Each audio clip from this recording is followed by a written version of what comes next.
A volta de Dragon Ball Super está mais perto do que você imagina, e dessa vez quem pode estar segurando a chave para essa porta se abrir de vez é nada menos que One Piece. Sim, você ouviu direito. A franquia rival, o outro gigante absoluto dos animes, pode ser exatamente o fator que estava faltando para essa engrenagem finalmente girar e trazer Dragon Ball Super de volta para nossas vidas. Galera, essa notícia está quentíssima, acabou de sair do forno, então presta muita atenção no que eu vou falar aqui porque cada detalhe importa. A volta do anime de Dragon Ball Super e a continuação do mangá estão cada vez mais encaminhadas para o começo de 2026. E não estou exagerando nem um pouco quando digo que One Piece pode ser o grande responsável, o verdadeiro catalisador que vai fazer isso acontecer. Se você acompanha o canal há algum tempo, deve lembrar que há alguns meses atrás eu trouxe um vídeo completo explicando todos os motivos pelos quais Dragon Ball tinha parado completamente, tanto no mangá quanto no anime. Falei sobre questões contratuais, sobre conflitos entre empresas, sobre a morte do Toriyama e como aquilo mexeu com toda a estrutura da franquia. Mas nas últimas semanas, galera, as peças começaram a se encaixar de um jeito que muda absolutamente tudo. Informações novas surgiram, movimentações corporativas aconteceram, decisões estratégicas foram tomadas e tudo isso está apontando para a mesma direção. Então anota o que eu estou falando agora e pode cobrar depois. 2026 tem tudo, absolutamente tudo, para ser o ano em que Dragon Ball Super volta com força total. E quando isso acontecer, pode ter certeza que as análises aqui no canal vão voltar no modo máximo, destrinchando cada episódio, cada cena, cada detalhe de poder, cada decisão narrativa. Antes de continuar, se você também está ansioso para ver Dragon Ball Super de volta, se você também passou os últimos anos na seca de conteúdo canônico novo, deixa aquele like agora. Esse like não é só um gesto, é um sinal de que você faz parte dessa comunidade que nunca desistiu da franquia, mesmo nos momentos mais difíceis.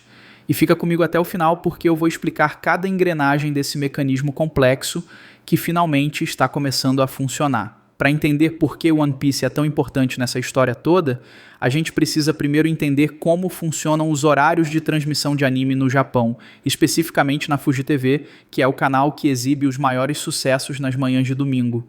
Esse horário de domingo de manhã não é qualquer horário, é praticamente sagrado na cultura japonesa.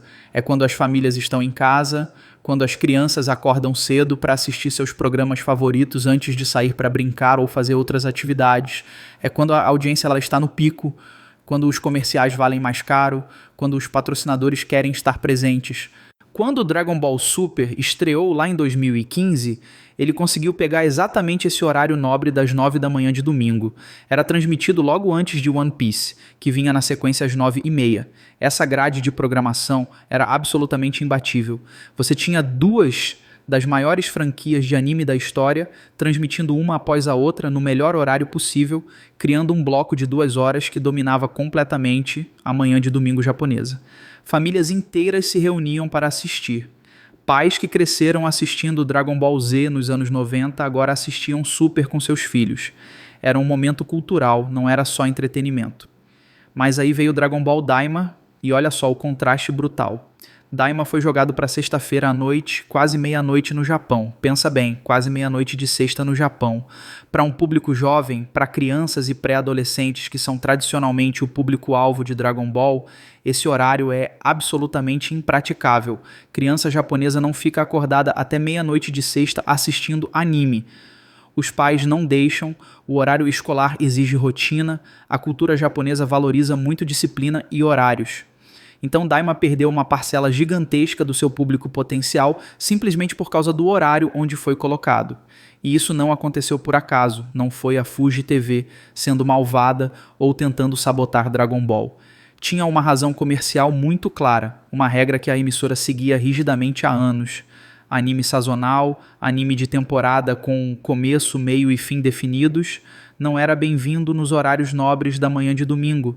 Esses horários eram reservados exclusivamente para animes semanais contínuos, aqueles que ficam no ar ano após ano sem parar, que criam aquele hábito de assistir toda semana, que geram previsibilidade de audiência e facilitam contratos de longo prazo com anunciantes. Por isso Daima, que foi concebido desde o início como um anime sazonal de temporada única com um número definido de episódios, foi automaticamente empurrado para um horário ruim. E não foi só Daima não, outros animes importantes também sofreram com isso. Qualquer coisa que não fosse no formato semanal contínuo caía nesses horários estranhos, enquanto One Piece, que está no ar semanalmente há mais de 25 anos sem parar, ficava intocado, dominando o domingo de manhã como um rei no seu trono. Para quem assiste do Brasil, pode até parecer que não faz tanta diferença. Aqui, com o fuso horário diferente, acaba caindo em horário de almoço ou tarde, às vezes até é mais conveniente.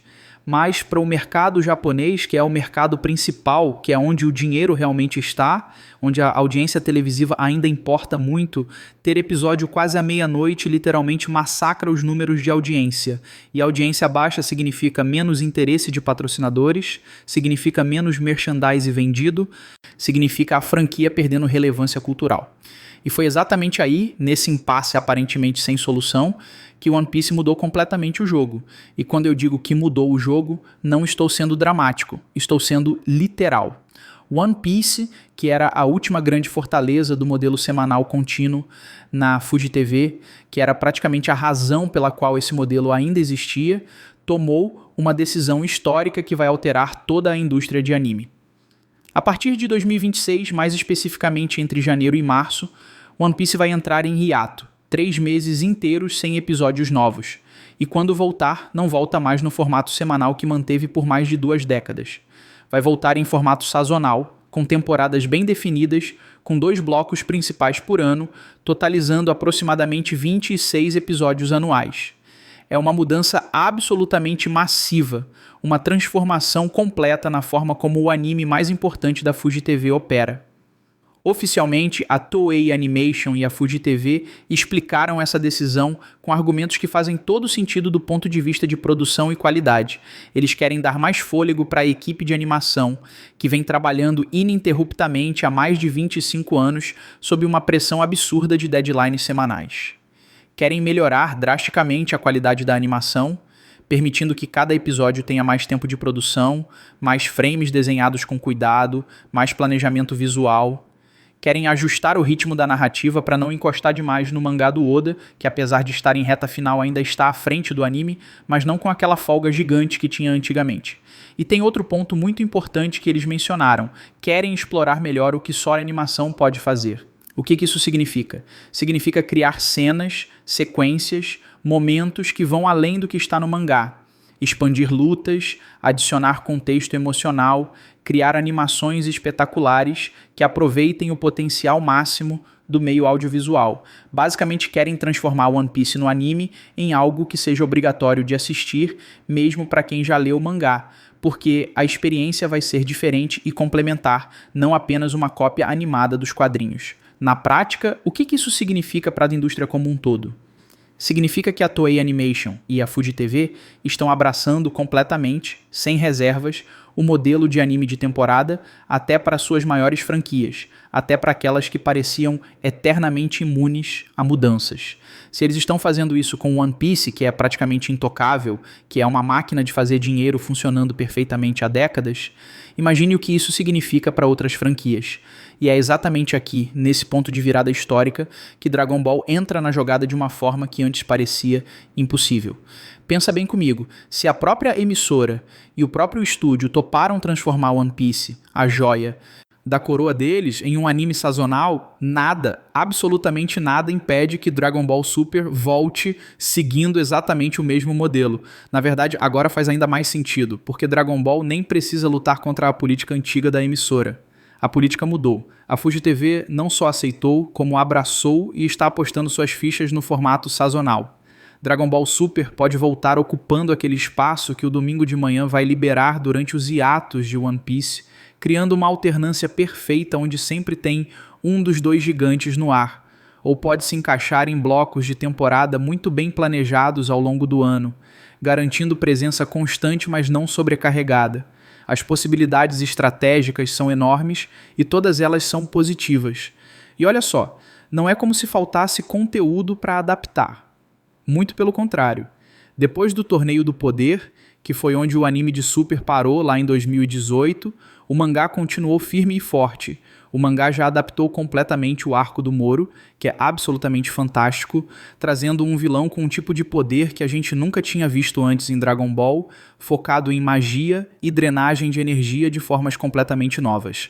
Já adaptou todo o arco do Granola, que trouxe uma dimensão completamente diferente para a franquia, explorando o passado dos Saiyajins, a destruição do planeta Vegeta, introduzindo personagens novos e complexos, e o mangá avançou ainda mais além disso, está bem à frente com novos desenvolvimentos que estão deixando os leitores malucos de empolgação. Então, material para adaptar tem de sobra. Tem facilmente umas 3 ou 4 temporadas inteiras de conteúdo já pronto, já testado, já aprovado pelos fãs que acompanham o mangá. Tudo isso pode ser levado para a televisão com muito mais calma, com muito mais qualidade, com muito mais planejamento e sem repetir aquele erro terrível que Super cometeu de atropelar o mangá, de ter anime chegando antes do material fonte, de criar aquelas situações onde a história do anime e do mangá eram diferentes e criavam confusão. Agora imagina comigo a cena perfeita. Domingo de manhã, você acorda, toma seu café e tem episódio novo de Dragon Ball Super. Não é filler, não é enrolação, é adaptação canônica de qualidade do que veio depois do Torneio do Poder. O filme do Broly inserido direitinho na cronologia, sendo referenciado, tendo impacto real na história. Moro chegando como esse vilão mágico absolutamente absurdo, com aquele design assustador de bode demoníaco, com poderes que desafiam Goku e Vegeta de formas completamente novas, que não são só sou mais forte e bato mais forte. Goku e Vegeta continuando a evoluir, mas de maneiras diferentes, cada um seguindo um caminho próprio de desenvolvimento. Goku aperfeiçoando o Ultra Instinto, entendendo melhor os aspectos mentais e espirituais dessa técnica divina.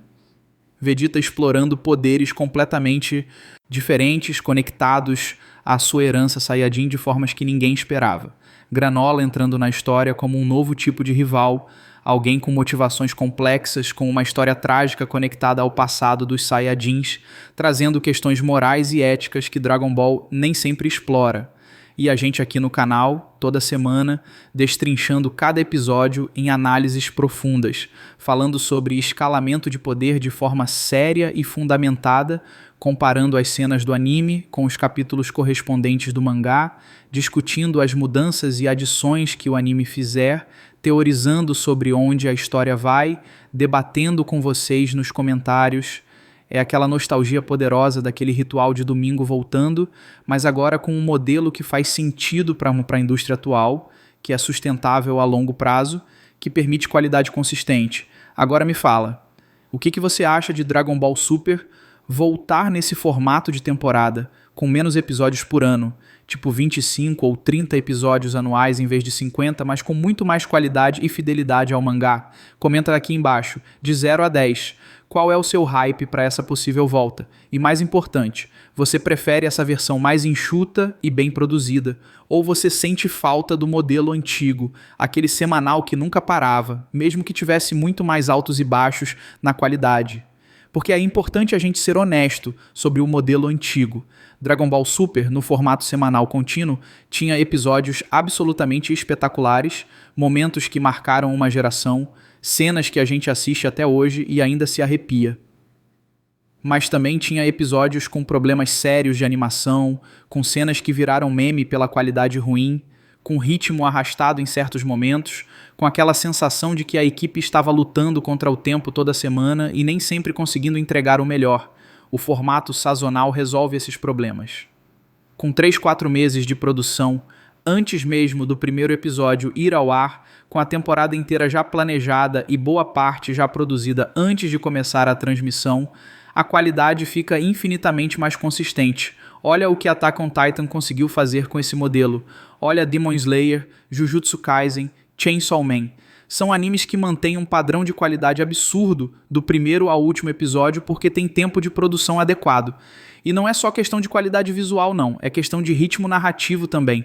Sem a necessidade de esticar uma história para preencher 52 episódios por ano, o anime pode adaptar o mangá num ritmo que faz sentido, pode adicionar conteúdo onde realmente agrega valor, pode cortar ou condensar partes que não funcionam tão bem, pode realmente polir a história para ser a melhor versão possível dela mesma. Claro, eu preciso ser transparente com vocês. Por enquanto, ainda estamos falando de um cenário muito provável, não de um anúncio oficial. Não tem press release da Toei dizendo Dragon Ball Super volta em tal data com tal formato. Mas quando você junta todos os elementos, quando você olha para o quadro completo, fica muito difícil não ver para onde tudo está apontando. Elemento número 1.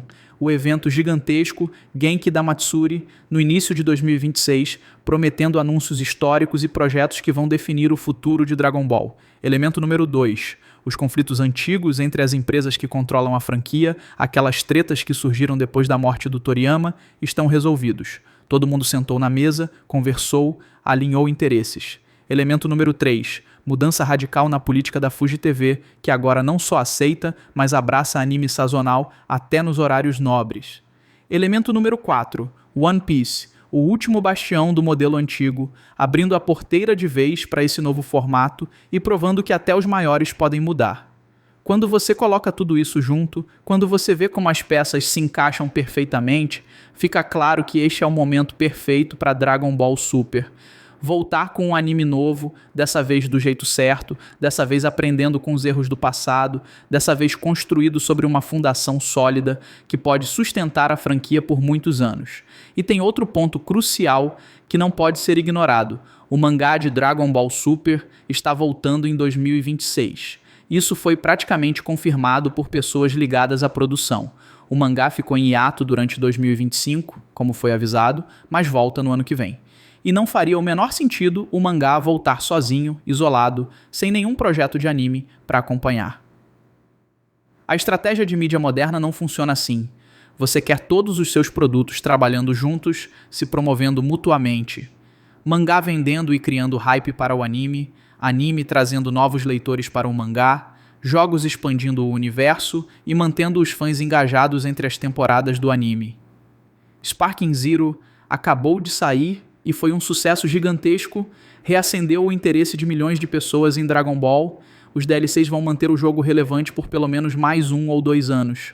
Se você lançar uma nova temporada de anime no meio desse ciclo, aproveitando o momentum do jogo, aproveitando a volta do mangá, aproveitando todo o marketing pesado que está rolando para os 40 anos da franquia, você cria uma sinergia perfeita, onde cada produto eleva todos os outros. E olha só a beleza do formato sazonal para esse tipo de estratégia. Você pode planejar o lançamento das temporadas para coincidir com outros eventos importantes.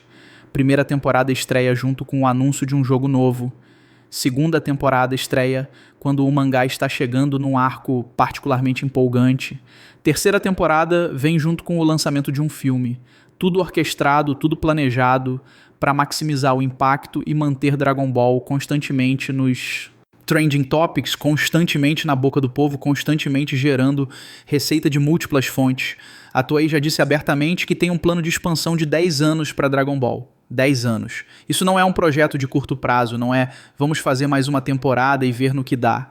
É um compromisso de longo prazo de manter a franquia viva, relevante e lucrativa por uma década inteira. E você não faz um plano desse sem ter o anime, que é a espinha dorsal de todo o resto funcionando plenamente. Então, quando eu olho para tudo isso, quando eu analiso friamente todos esses fatores, eu fico extremamente otimista. Não é aquele otimismo cego de fã que quer acreditar em qualquer rumor. É um otimismo baseado em lógica de negócios, em movimentações corporativas concretas, em mudanças estruturais reais que estão acontecendo na indústria. Quanto você está apostando nisso? Você acha que eu estou certo e 2026 vai ser realmente o ano do retorno triunfal? Ou você ainda está cético, pensando que pode ser só mais uma decepção, esperando para acontecer? Joga sua porcentagem de certeza aí nos comentários.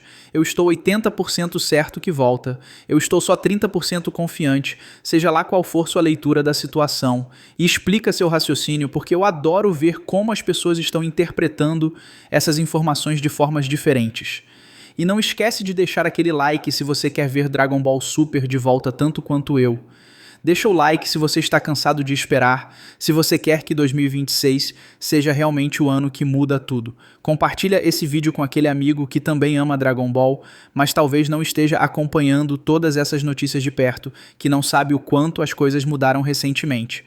Ativa o sininho porque Quando o anúncio oficial vier, e eu estou confiante que vai vir no Genki da Matsuri em janeiro, eu vou estar aqui imediatamente trazendo a análise completa, destrinchando cada palavra do comunicado oficial, explicando o que aquilo significa para o futuro, fazendo previsões sobre quando vai estrear, quantos episódios vai ter, qual arco vão adaptar primeiro, e clica naquele outro vídeo que está aparecendo aí, onde eu explico detalhadamente todos os conflitos que estavam impedindo o Dragon Ball de continuar e como eles foram resolvidos. É contexto essencial para entender toda essa situação.